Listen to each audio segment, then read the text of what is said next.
Hoy vamos a hablar de dos hermanos que cambiaron la cultura del deporte en un continente y en un planeta entero.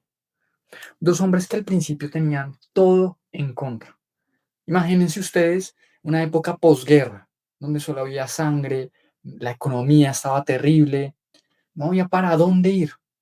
Y a pesar de esto, estos dos hombres hicieron lo imposible y cambiaron no solo su vida, sino la de toda una región, la de todo un país y la de todo un planeta. Hoy vamos a hablar de Adolf y de Rudolf Dassler, los fundadores de Adidas y de Puma respectivamente. Vamos a ver cómo la obsesión por el trabajo y el talento pueden generar grandes imperios, pero también cómo la no comunicación e incluso la ruptura entre una familia puede hacer que haya guerras comerciales y una de las relaciones más sagradas que hay, que es la familia, se rompa. Empecemos. Hola, mi nombre es Juan Suárez y esto es Lecciones de CEOs. Analizo la vida de cada uno de los líderes que han transformado el mundo. Vamos a ver su historia, sus fracasos, sus principios, para que tú y yo podamos aprender de ellos y aplicarlo a nuestra propia vida. Antes de empezar, te quiero decir algo súper rápido. Por favor, si aún no nos sigues, hazlo. Dale clic en seguir aquí en la plataforma. Y dos, si nos puedes colocar 5 estrellas, si crees que este episodio y este podcast en general te ayuda, por favor hazlo. Ahora sí, volvamos a la historia. Esta historia comenzó en el pequeño pueblo alemán de Herzogenaurach. Ahí me disculparás, mi alemán es bastante poco, pero bueno, aquí haremos el mejor esfuerzo. Este lugar ya era conocido a nivel país por la producción de zapatos, antes de que estos dos hermanos se hicieran famosos. De hecho, de 3.500 habitantes, 113 ya eran zapateros, de manera que había una cultura supremamente importante alrededor de la producción de calzado. Y de hecho, Christoph Dassler era uno de ellos y trabajaba en una fábrica de calzado local. Él, junto a su esposa Paulina, tuvieron 4 hijos: Fritz, Marie, Rudolf y Adolf. Claramente que para esta historia los protagonistas son los últimos dos, es decir, Rudy y Adi, que son muy diferentes entre sí, o eran bien diferentes entre sí. Rudy era una persona extrovertida, con mucha confianza, que sabía convencer a los demás, pero que por supuesto, al tener esa personalidad o ese tipo de personalidad, podía ser impulsivo, orgulloso y competitivo. Y Adolf era todo lo contrario.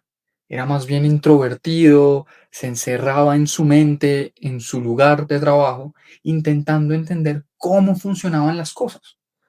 Eso, por supuesto, no significaba que no era una persona brillante o una persona curiosa. Simplemente, al momento de relacionarse con las personas, era diferente. Ahora, Adolf, por supuesto, amaba el deporte, amaba el fútbol y el atletismo, pero vuelvo y digo, se le dificultaba comunicarse, comunicar sus ideas. Él prefería estar solo que estar con mucha gente, que estar rodeado de mucha gente. Así que yo sí creo que este tipo de entornos o los entornos en el que tú y yo crecimos y cualquiera de estos grandes empresarios, emprendedores, fundadores, artistas, en fin, todas las personas que hemos estudiado aquí, sin duda alguna, están moldeadas por el contexto en el que nacen y cómo se crían, cuál es esa autoconfianza que tienen. Así que, por supuesto, Rudy y Adolf no eran la excepción. En su casa, hablamos de una época pre-Primera Guerra Mundial, donde apenas la economía, por lo menos alemana, también estaba cogiendo eh, vuelo.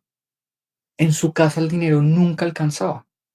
Así que, básicamente, así como otros grandes fundadores que hemos estudiado aquí, desde muy pequeños tuvieron que empezar a aprender el oficio que sus padres hacían. Y de hecho, los dos se ganaron el apodo en el pueblo de los chicos de la lavandería. ¿Por qué? Porque tuvieron que dejar de lado los juegos y ponerse a trabajar con su padre, aprender el oficio de la zapatería, pero también trabajar con su madre. De hecho, su mamá tenía pues un negocio de lavandería y ellos eran los que, a partir de que su mamá terminaba de hacer el trabajo, repartían la ropa y por eso se habían ganado ese apodo de los chicos de la lavandería. Al final, ellos entregaban los pedidos. Ya en 1914 estalla la Primera Guerra Mundial y, por supuesto, a nivel de historia, Alemania entró en el conflicto y los hermanos son reclutados para ir a pelear en el frente. No estaríamos contando la historia de estos grandes empresarios y fundadores si ellos dos hubieran muerto en ese momento. Afortunadamente para su familia y para la historia del mundo, no murieron. Cuando terminó la guerra, logran regresar a casa con vida, pero por supuesto encuentran una situación económica, perdón, supremamente precaria. La verdadera crítica, no solo a nivel casa, sino a nivel país. Ahí, por supuesto, no se ve desarrollada las bombas atómicas, ni mucho menos, pero por supuesto, había muerte, no había proveedores, el país estaba totalmente desordenado y pues también iba a estar sometido a diferentes sanciones económicas a nivel internacional, que eso también les pegaba. Así que Adolf, a pesar de ser el más pequeño de todos, es el que toma la iniciativa de crear un taller para fabricar zapatos, muy alineado con la tradición de su pueblo, muy alineado con la tradición de su padre. Pero por supuesto, en ese momento, como te lo dije hace un momento, pues no había dinero para comprar máquinas, no había ni siquiera materia prima para generar electricidad.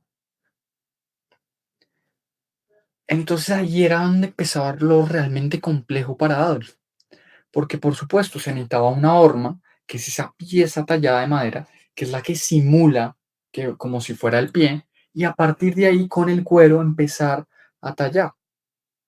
Entonces, claro, sin duda alguna las máquinas te ayudaban y te ahorraban un montón de tiempo, pero en este caso pues eran zapatos supremamente artesanales, porque al final Adi era el que terminaba haciendo todo, es decir, tallaba a mano, con el tamaño del pie exacto, marcaba el material, recortaba las piezas, las cosía, luego pulía el cuero, luego pues iba abriendo los huecos para los cordones, las agujetas, en fin, era un trabajo supremamente manual. Así que pues, por supuesto, además de ser un trabajo muy duro, pues como ya te lo conté, no había proveedores por la situación del país y pues realmente no había para dónde moverse. Pero aquí me parece que es donde Adolf o Adi saca esa vena emprendedora y es ser una persona recursiva. Y yo sí creo que en el momento, y una lección que nos podemos llevar de Adolf en este momento es lo importante es ser recursivos. ¿Por qué? Porque al final lo que hizo Adi fue irse a los campos de batalla y empezar a recoger todo ese material. Empieza literalmente a coger los cascos de acero, los paracaídas rotos, las mochilas viejas, para poder rescatar lona, hilos, madera, clavos, en fin. Ahí es donde está la recursividad, ahí es donde tenemos que aprovechar esos momentos. Entonces sí creo que una primera lección que nos podemos llevar para nuestra vida es lo importante es ser recursivos. No importa si tú eres emprendedor o eres empresario o por el contrario, si estás trabajando en una empresa, al momento que tú eres una persona recursiva, sin duda alguna vas a resaltar. Y eso te lo garantizo. Entonces creo que eso es bien importante que no lo llevemos. Ahora bien, el segundo problema es que no tenía máquinas como para lijar y para pulir el zapato. Entonces él decide construirlas él mismo para poder entregar un gran trabajo. Y por supuesto, el tercer problema es que no había luz para darle potencia a estas máquinas. Entonces aquí otra vez sale a relucir la recursividad y por supuesto unido a el conocimiento técnico. Porque ¿qué te sirve ser recursivo si no tienes el conocimiento? Entonces aquí lo que hizo fue tomar una vieja bicicleta e invitar a sus amigos y él mismo pedalear para poder transformar la energía y tener energía eléctrica. Entonces ahí es donde realmente nosotros tenemos que llevarnos para nuestra vida, no importa qué posición profesional tengamos o incluso en la vida personal, en la medida que seamos recursivos, ahí es donde se va a ver la diferencia. Porque recuerdo algo que una vez escuché y me pareció muy clave, y es en la medida que tú agregas valor, vas a recibirlo. Pero me refiero a agregar valor a la sociedad o a la empresa donde tú estés trabajando. En la medida que genuinamente tú entregues valor, los demás se van a dar cuenta. De eso se trata, de agregar valor. Ahora bien, sigamos con la historia. Y es que al final, pues ese producto de Adi, pues sin duda alguna, se vuelve en lo mejor que hay en ese momento en la sociedad alemana, o por lo menos en su pueblo. Pues una persona pulida, que hace bien las cosas, que es recursiva, ya te lo dije, se va a hacer notar. Entonces, empezó a diseñar incluso zapatos específicos para cada deporte. Recordemos que a Adi le encantaba el deporte. Entonces empezó a fijarse en los detalles que nadie más notaba. Y esa es otra cosa que ya lo hemos hablado en otros episodios, la importancia de los detalles. Los detalles son los que se ven muy pequeños, pero los que permiten dar ese gran salto. Entonces, a partir de ahí, empezó a darse cuenta que para poder hacer ejercicio no podía tener los mismos zapatos que le vendía al público general. ¿Por qué? Porque eran zapatos pesados. Y al momento que tú y yo hacemos ejercicios necesitamos ligereza, necesitamos sentirnos libres. Y eso era lo que él entendía. Así que empezó a aligerarlo, raspando el cuero hasta hacerlo supremamente fino y hace pequeños cortes en la suela para que se pueda mover eh, evidentemente todo el zapato, ¿sabes? Como eso por supuesto no nos pasa en este momento, pero para que se pueda doblar el zapato con el movimiento natural de nuestro pie. Eso antes no pasaba. Entonces, a partir de ahí fue que realmente se da cuenta que puede ir mejorando las cosas. Incluso para el fútbol, como le gustaba el fútbol, se dio cuenta que le puede colocar clavos, que en este momento ahora son los taches, para que tuvieran mejor agarre en el césped y se convierta en los primeros guayos del mundo. Entonces, a partir de todas estas innovaciones, es que por supuesto los zapatos que estaba haciendo en ese momento Adi generan ruido, generan valor, agregan valor. Pero también, como ya lo hemos hablado en otros episodios, de nada te sirve tener el mejor producto si nadie se entera, si nadie sabe de eso. ¿De qué te sirve? De nada. Cada vez estoy yo por lo menos más convencido de eso. Y creo que lo hemos visto con los hermanos Michelin, incluso lo hemos visto con grandes empresarios como Michel Rochelle, en fin, Ferrari, bueno, un montón de grandes empresarios. Así que esta historia no es la excepción. Y ahí es donde Rudy entra en esta historia. Recordemos que Rudy era una persona supremamente comunicativa, que sabía cómo comunicar, sabía también cómo persuadir a la gente. Así que Rudy entra en el negocio para poder empezar a comercializar los zapatos que estaba haciendo Adi.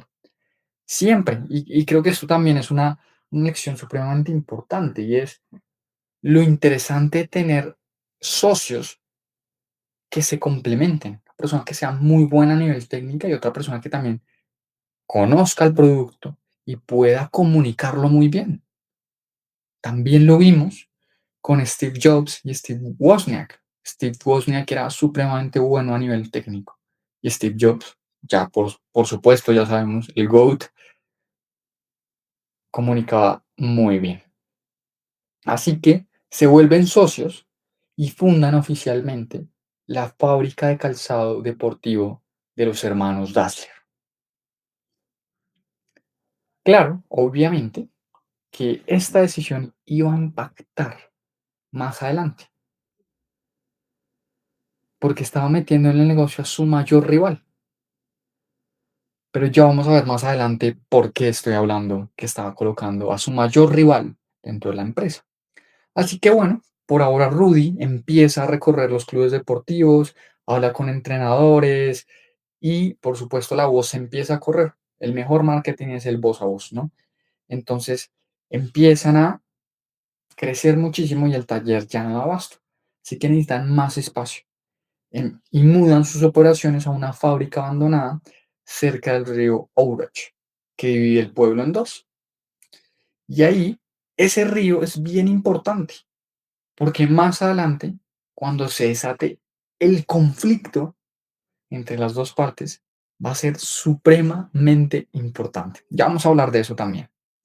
Así que, tan solo unos años después, Joseph Weitzer, el entrenador del equipo olímpico alemán en atletismo, aparece sin avisar en la fábrica y pasa horas hablando con Adi y se convierte en un hermano, en un amigo, perdón, cercano de Adi, que también le iba a impulsar. Aquí también vemos la importancia de esas conexiones, pero conexiones y contactos de valor.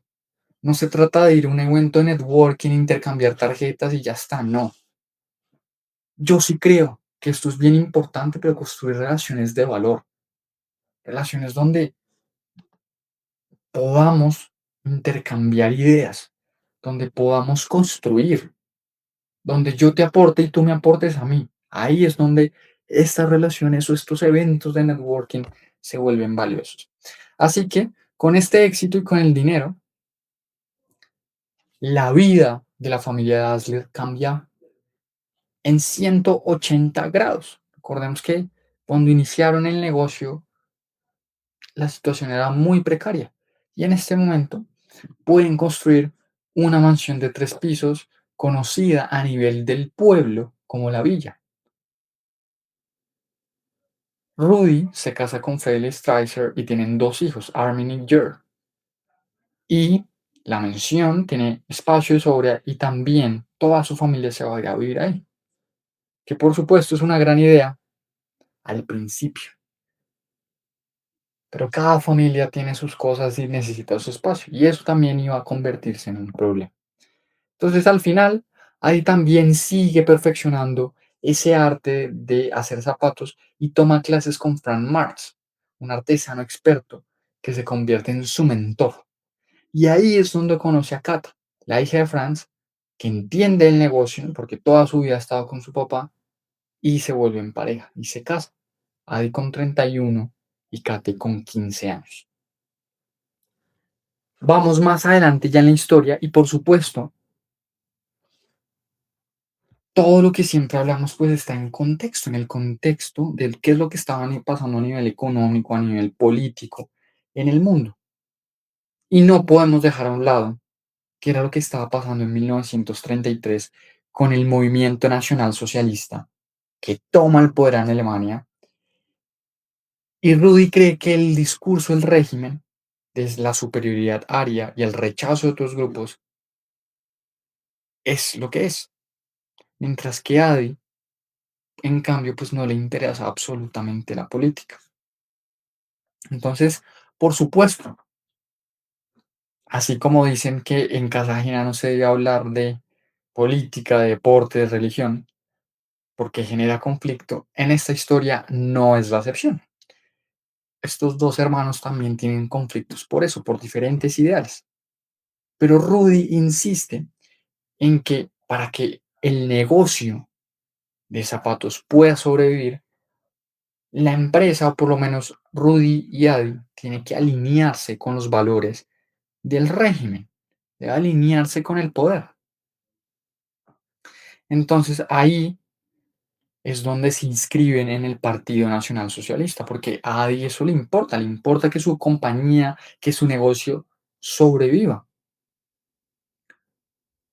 Y más allá del tema, por supuesto que, pues, que ya sabemos en qué desencadenó con campos de concentración y la Segunda Guerra Mundial, sí creo que hay algo importante que nosotros podamos sacar y es, lo hablábamos en el episodio de Tony Robbins, la importancia de poder leer el contexto y poder leer las tendencias, hacia dónde se está moviendo el mundo, para poder yo después generar tendencias. Y aquí creo que Rudy entendió muy bien ese panorama.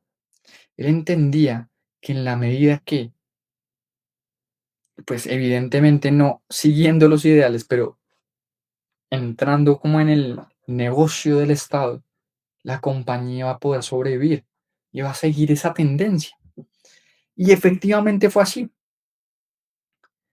El gobierno veía con buenos ojos que una empresa que generara zapatos o que fabricara zapatos estuviera alineado con sus ideales. Entonces, a partir de ahí le empezó a dar contratos para generar zapatos para el ejército, incluso para los colegios, porque como uno de los ideales era que su raza supuestamente superior pues tenían que ganar en los Juegos Olímpicos e hicieron que todos los colegios empezaran a practicar deportes. ¿Y de dónde iban a sacar los zapatos o las zapatillas deportivas? De la fábrica de los hermanos Dassler. Entonces, creo que ahí es donde realmente también nosotros tenemos que entender el contexto, más allá de condenarlos por haberse suscrito a este partido. Sí creo que por lo menos Rudy entendía esa visión de negocio, por lo menos hasta ese momento. Ahora bien, como ya te lo mencioné, Katy, que era o que se casó con Adi, pues tenía muchísima eh, injerencia o conocía del negocio. Y en la medida que Kate pues también sabía de esto, pues opinaba, le daba sus opiniones a su esposo, a Adi. Y esto pues hacía a Adi que también tuviera otra perspectiva y pudiera tomar otro tipo de decisiones sobre el negocio. Y esto a Rudy le molestaba. De hecho, tuvieron muchos encontronazos o conflictos por eso. Y ahí es donde se empieza a plantar esa semilla de toda la guerra que vendría después. Y teniendo una cosa en cuenta también, es que Eddie y Kate se casan, tuvieron hijos, 5 hijos, y el único hombre, Horst, iba a ser el heredero, ¿no? Pero iba a ser supremamente clave en la historia y desarrollo de Adidas, pero pues todo bueno, para eso todavía falta. Así que bueno, llegan los Juegos Olímpicos de Berlín de 1936. Y gracias a la conexión, que hablamos de la importancia de tener relaciones con Joseph Weitzer, el entrenador del equipo alemán, todos utilizan el calzado Dassler. Pero Adi va un poquito más allá. Y es que él conoce que hay un corredor estadounidense que está rompiéndola, que es un corredor que es muy probable que gane en los Juegos Olímpicos. Y ese corredor es Jesse Owens. No sé si de repente han visto la película en Netflix, bien interesante. También pueden buscarla, pueden verla para también entender un poquito más el contexto, del contexto, perdón, de lo que pasaba en la época. Pero Jesse Owens era el favorito para ganar y era afroamericano. Entonces, con el régimen, pues era pues, algo totalmente opuesto, ¿no? Como supuestamente la raza aria era superior, pero este afroamericano les venía ganando en todo. Y pues era totalmente contrario a lo que predicaba el partido en el que supuestamente Adi estaba suscrito. Así que a pesar de los riesgos, Adi se cuela en la Villa Olímpica y le muestra las zapatillas a base de señas porque por supuesto no, pues no hablaban el mismo idioma y lo convence de usarlas. Owens finalmente termina ganando 4 medallas de oro y pues por supuesto destruyendo esa mentalidad de que la raza aria era superior, pero usando las zapatillas Dazzler. Entonces ahí es donde esa jerarquía y la mención de la marca Dassler se dispara a nivel mundial. Ahí es donde tiene muchísimo reconocimiento la marca. Pero por supuesto, esto Adi lo hizo sin consultar con su hermano Rudy. Él pensaba que era una gran idea para el negocio. Pero Rudy, siendo competitivo, se sintió desplazado. Criticaba a su hermano por obsesionarse con los detalles, pero se empezó a volver un poquito insoportable eso, porque pues supuestamente Rudy era la mente a nivel estratégico, a nivel comercial. Entonces, si esto fue un golazo, pues naturalmente pues esto le afectó muchísimo a Rudy. Ahora bien, pasa los Juegos Olímpicos del 36 y en el 39 estalla la Segunda Guerra Mundial. Y al ser miembros del partido, se les permite seguir trabajando para producir calzado para el ejército alemán. Adi es reclutado, pero los oficiales se dan cuenta que él era el cerebro técnico de la empresa, así que lo devuelven. Pero en esta película, Rudy se armó una historia a sí mismo y creo que también esto es bastante importante. Por supuesto no conozco y no conoceré a Rudy Dassler, pero a lo largo de la historia sí hay un patrón y es la historia que cada uno se cuenta. En la medida que uno identifica las historias que uno se cuenta, ahí es donde va a poder encontrar genuinamente, pues también un poco su destino, ¿no? A- Así que, pues Rudy se enfureció por esto porque él sintió que el gobierno lo creía incapaz de manejar la planta solo. Entonces miren estas historias que él mismo se contaba. Son supremamente importantes cómo nos hablamos y qué es lo que creemos, porque en el momento que uno está todo paranoico, pues genuinamente no trabaja bien y puede romper las relaciones que tiene. Y fue justamente eso lo que pasó. Para empeorar todo, Mari, la hermana de ambos, les pide contratar a sus hijos, a sus dos hijos, en la fábrica para ser considerados trabajadores esenciales y que no se los llevaran a la guerra. Adolf, o Adi más bien, acepta, pero Rudy se niega, porque dice que ya hay muchos trabajadores familiares y que esto solo va a hacer que la empresa se fracture muchísimo más. Entonces al final se llevan a los dos hijos de Mari, van a la guerra y los dos mueren. Entonces Mari nunca más le vuelve a dirigir la palabra a Rudy. Se vuelve totalmente en contra de él. Así que, pues con el paso de la guerra, no fue una guerra de un solo año, ya está, sino recordemos que fue hasta el 45. La fábrica termina siendo obligada a convertirse en una planta de armas, en fabricar armas. Y ahí es donde Rudy sí es llamado para prestar servicio militar. Adi no, pero Rudy sí. Entonces, Rudy, con esa misma historia, igual no sabemos, porque no, pues, por supuesto, esto no está en los textos de historia. Rudy estaba convencido de que Adi, su hermano, había movido sus influencias para quitárselo encima y que fuera el ejército. Entonces este man Rudy se va a Polonia y le escribe una carta a Adi amenazándolo, literalmente diciendo, voy a pedir que cierren la fábrica para que tú también tengas que venir aquí al ejército y demostrar el líder que dices ser. Entonces miren esta historia, venían haciendo las cosas muy bien, pero las historias que también nos contamos, obviamente no conocemos todo el contexto o si realmente pasó lo que Rudy dice, pero a partir de ahí consigue que Adi necesite cerrar la empresa e ir al frente. Así que esto Adi, pues con esta advertencia que Rudy le había hecho, pues Adi dice, mi hermano consiguió lo que quería, y era cerrar la empresa. Entonces al final de la guerra en el 45, Rudy huye del avance soviético, regresa al pueblo porque su padre está muriendo. Y al ver a su padre tan debilitado, a Christoph, ahí es donde los hermanos bajan un poco los guantes, si se quiere, bajan la pelea y tratan de unirse un poquito más. Se apoyan, se abrazan en el funeral y ahí es donde Rudy cree que hay un espacio para la paz, para renovarse. Pero literalmente al día siguiente, la Gestapo arresta a Rudy y él cree nuevamente que fue su hermano Adi quien lo traicionó. Así que lo arrestan y lo van a llevar a un campo de concentración, pero como la guerra termina en el camino, pues puede, digamos, como salir libre. Libre, pero no libre de rencor.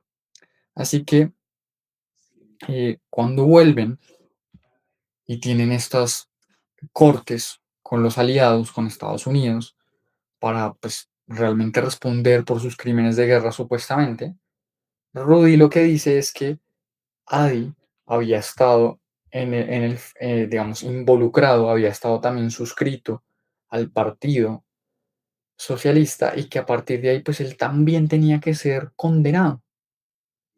Así que lo interesante de esto es que Adi había podido ayudar a algunos judíos, e incluso el exalcalde del pueblo escribió una carta diciendo cómo Adi lo había salvado. Así que al final los dos salen absueltos y empieza algo increíble. Y es que, por supuesto, se habían acusado mutuamente por haber, digamos, haber cometido actos de guerra, así que ya la convivencia era imposible.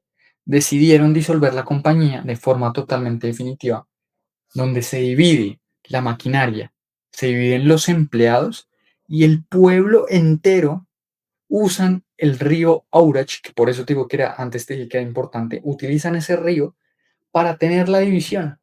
¿Quién era o quién estaba con Adolf Dassler y quién estaba con Rudolf Dassler? Y ahí es donde ese pueblo se divide en dos. Mari se va con Adi, por supuesto, mientras que la madre decide irse con Rudy. Los técnicos se quedan con Adi, mientras que los comerciales se van con Rudolf. Entonces, a partir de ahí, nacen dos compañías totalmente diferentes. Y nacen Adidas y Puma. Adidas, de la unión entre Adi por Adolf y Das de Dassler, y Puma, digamos que Rudy quería hacer exactamente lo mismo con sus iniciales, pero quedaba ruda. Por supuesto, eso no era llamativo. Entonces lo convirtió a Puma. Entonces ahí es donde se declara la fundación de dos compañías que estaban dispuestas a dar hasta la vida por competir. Y se vuelve supremamente interesante porque ahí es donde genuinamente nacen estas dos empresas que son supremamente conocidas el día de hoy en el mundo del deporte, pero también, pues, digamos, con el de los zapatos casuales.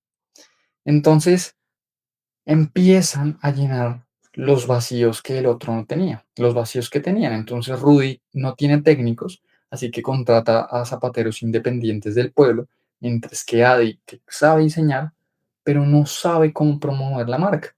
Así que se apoya con Kate, su esposa, y en su hermana Mariam, y deciden que los zapatos Adidas deben reconectarse y deben reconocerse a simple vista. Entonces, como no pueden usar el diseño de las dos rayas que ya tenían sus dos zapatos, porque los zapatos anteriores de la empresa, eso le podía generar pues, problemas judiciales, entonces le deciden agregar una tira más. Y ahí es donde nacen las famosas tres rayas de Adidas.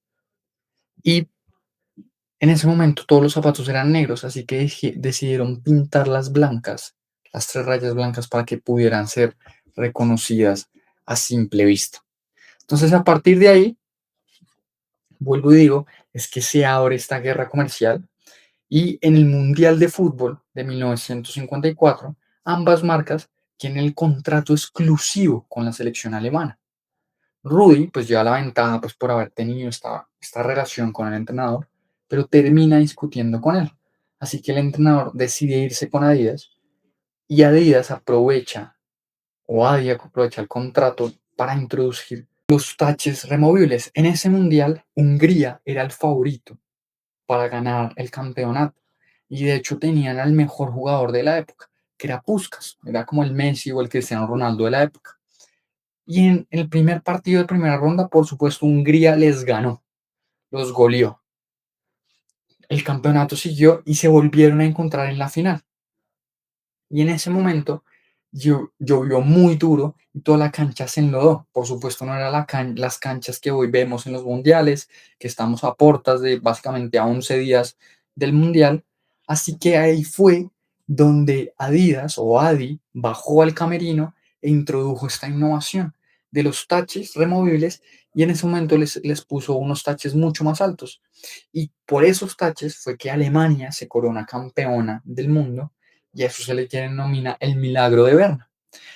Por supuesto, las ventas de Adidas se disparan y se convierte en el mercado indiscutible del rey, en el rey del mercado. Entonces, a partir de ahí, pues es donde Adidas toma una ventaja y sus hijos también, los hijos de cada uno, de Adi y de Rudy, también empiezan a entrar en el negocio, porque pues ya los otros dos personajes empiezan a estar un poquito más viejos. Horst empieza a mover los hilos de Adidas, mientras que Yuri empieza a hablar con Puma, o es el hijo de Rudy. Y ahí es donde se desata la guerra que cambiaría el deporte para siempre, y era quedarse con los mejores deportistas. Se dieron cuenta que en la medida que sus zapatillas demostraban o estaban con los mejores deportistas, la gente iba a entender que esos zapatillas les iban a ayudar a tener mejor rendimiento. Así que eh, fueron a la segunda o el segundo evento más grande a nivel mundial, que es los Olímpicos. Pero en ese momento era ilegal y estaba mal visto que las marcas le pagaran a los atletas por usar sus marcas, porque en ese momento se tenía la idea del amateur, de hacer ese deporte o hacer cualquier deporte por el honor, por el simple hecho eh, y la pasión de hacer el deporte. Entonces estaba mal visto y era prohibido pagarles. Horst, por supuesto, pues eso le daba un poco de miedo, pero a Armin y a Rudy no les importaba eso, así que le pagaron en los Juegos Olímpicos de 1960 a Armin Hari, porque era el corredor más rápido del momento. Entonces Armin sí les dijo a las dos marcas, si ustedes quieren que yo utilice sus zapatos, pues páguenme. Entonces a Rudy no le importó absolutamente nada, corrieron con los Puma, ganó con los Puma, pero se subió al podio con unos Adidas, simplemente para quedar bien con los demás, pues con todas las partes. Eso a Adi, que haya utilizado Puma para ganar la carrera, no le gustó para nada. Así que, pues lo vuelta de por vida de la marca Adidas, mientras que Rudy celebra esto. Entonces vamos a los siguientes Juegos Olímpicos de 1964 y es donde el corredor Henry Carr eh, explicó que hubo una guerra totalmente por tener a todos los deportistas utilizando sus zapatillas. Entonces cada marca lo que hacía era dejar su dinero o su propuesta de dinero en el baño con un sobre y el deportista que aceptara ese sobre aceptaba correr con esas zapatillas. Entonces eso se convirtió en una guerra de ofertas y cuando Puma intenta fichar a Bob Hayes, que era uno de los mejores corredores de la época, por $2.000, o lo equivalente a $2.000 hoy, Adidas responde con una contraoferta que era como si fueran $10.000 hoy. Entonces, al final de ese momento, pues Adidas venía con muchísima caja y termina quedándose con el 80% de los atletas. Entonces ahí se dio cuenta Puma que no podía resistir, o sea, que no podía competir en esa cancha. Así que para los Juegos Olímpicos de 1968 en México, decide cambiar la estrategia y en vez de ganar o tratar de ganar todo el mercado, escoge a dos deportistas. Y esto aquí es donde también me parece valiosísimo a nivel empresarial y es darse cuenta cuando uno realmente sabe que no puede ganar en un campo. Darse cuenta cuáles son las fortalezas que uno tiene para a partir de ahí cambiar esa estrategia. Y fue justamente lo que se dio cuenta Puma. Entonces decide contratar o más bien pagarle a dos figuras claves como lo son o como lo eran Tony Smith y John Carlos para patrocinarlos. Y fue clave porque precisamente Tony quedó primero y John quedó tercero. Cuando se suben al podio, ellos estaban haciendo una protesta contra el racismo y a partir de ahí lo hacen utilizando tenis Puma. Y ahí es donde la marca también vuelve a explotar y se dan cuenta que efectivamente no se trataba, o por lo menos ellos no podían competir con tener el 80% de los deportistas, sino que con que escogieran uno o dos, pero que tuvieran el suficiente impacto, ahí es donde la marca iba a ganar. Ahora bien, por el otro lado, Adidas estaba más enfocado en contratos mucho más grandes, en contratos que generaran impacto. Así que Horst, el hijo de Adi, cerró un contrato con los Juegos Olímpicos o con el Comité Olímpico para poder importar o llevar sus zapatillas a México con menos aranceles.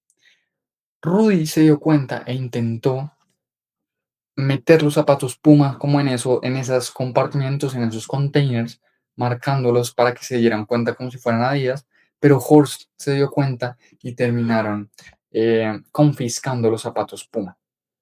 Entonces ahí es donde pues, realmente nos damos cuenta de esta guerra comercial que había entre las dos marcas. Así que al final, Tony Smith y Giancarlo fueron esa prueba de que realmente podían seguir por ahí. Así que siguieron con esa misma estrategia, tanto así que em, fueron al fútbol americano y le diseñaron unas zapatillas especiales a el deportista Joe Namath. Y este deportista Joe Namath, pues era uno de los mejores jugadores del fútbol americano en ese momento. Hicieron un zapato e incluso lo nombraron así. Y por supuesto, las ganancias de Puma se fueron para las nubes. Entonces, se dieron cuenta que esa es la estrategia. Adidas, por supuesto, también se dio cuenta de esto y decidió sacar unos zapatos con el tenista Stan Smith. De hecho, en este momento, esos zapatos de Stan Smith todavía se siguen utilizando mucho, son atemporales. Miren el éxito de esa estrategia, lo importante también que es aliarse con grandes influenciadores, y con esto no me refiero a los influenciadores de hoy en día digitales, sino con deportistas, con personas que mueven masas. Entonces ahí es donde las marcas se dieron cuenta que esta estrategia, o por lo menos Adidas y Puma, iba a ser muy ganadora. Y por eso decidieron o hicieron un pacto que con Pelé, el mejor jugador de todos los tiempos, no iban a hacer eso. Las dos marcas acordaron no tocar a Pelé, pero no acordaron no patrocinar a toda la selección brasileña para el Mundial.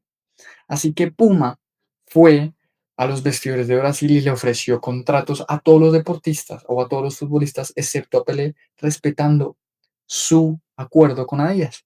Pelé, por supuesto, sabiendo que era uno de los mejores deportistas de ese momento, pues se acercó a Puma y dijo como, venga, pues hagamos un contrato entre los dos.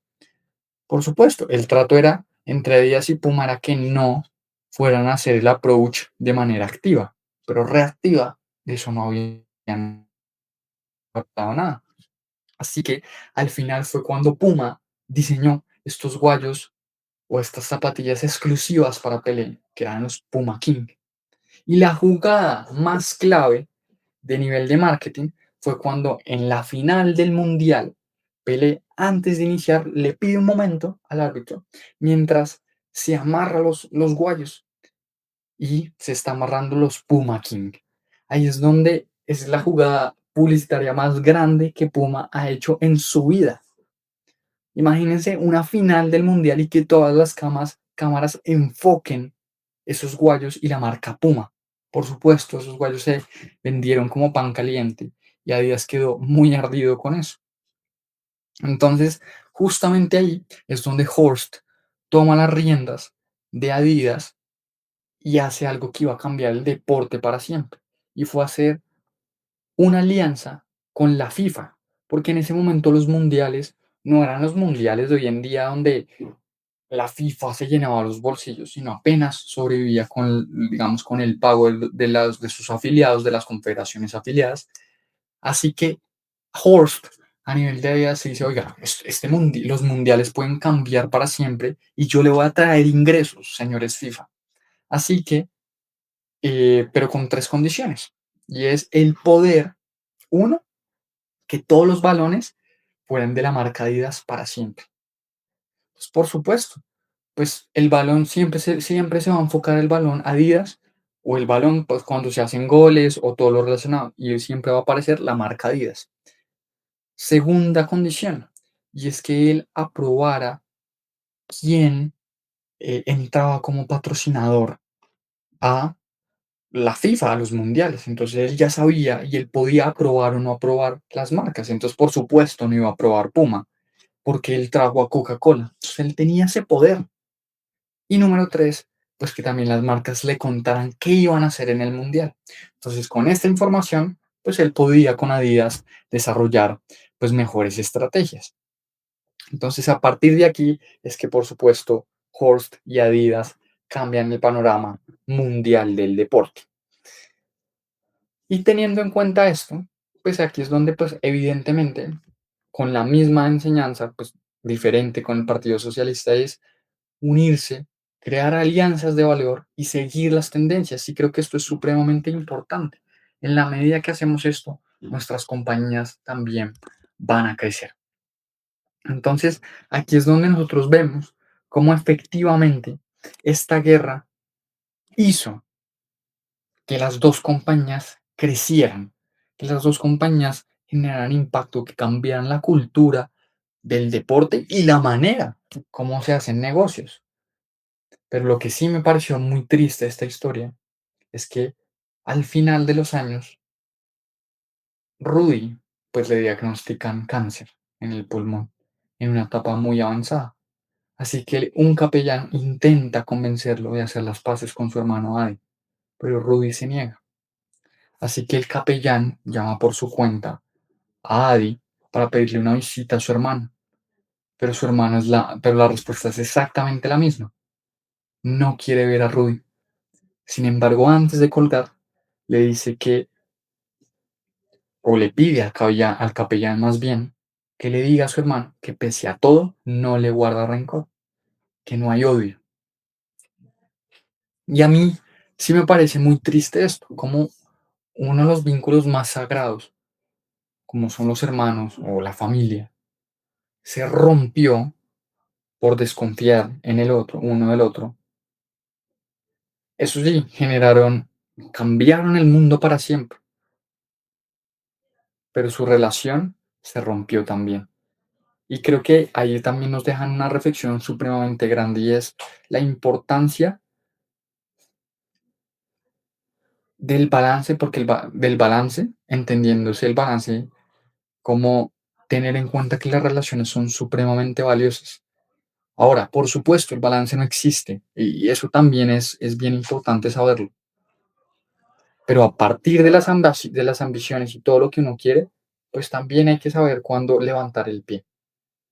Así que de verdad que esto me parece supremamente clave, una historia, una gran historia, como de verdad esta competencia solo hizo mejor a las dos empresas desarrollar mejores zapatos, mejores zapatillas, mejor, mejor indumentaria, porque al final Adidas le pidieron que desarrollara indumentaria, Adidas también se hizo socio con los Juegos Olímpicos, en fin, creó todo lo que hoy conocemos como deporte, pero Puma también lo hizo con lo que hoy conocemos como deporte, como los patrocinios con grandes estrellas. Cambiaron el mundo, cambiaron el deporte, que a mí me encanta el deporte, pero les faltó cambiar la relación que tenían con su familia. Entonces, Esto nos deja un gran aprendizaje y espero que si esta historia te gustó o si crees que a alguien le puede gustar, por favor compártesela. Ayúdanos a valorarnos en la plataforma en la que nos estés escuchando y nos vemos en un próximo episodio de Lecciones de CEOs Podcast para seguir aprendiendo estos grandes empresarios, artistas, deportistas, emprendedores, para aplicar todo lo que vemos en nuestra propia vida y efectivamente convertirnos en el mejor CEO posible de nuestra vida. Te mando un gran abrazo y nos vemos en la próxima.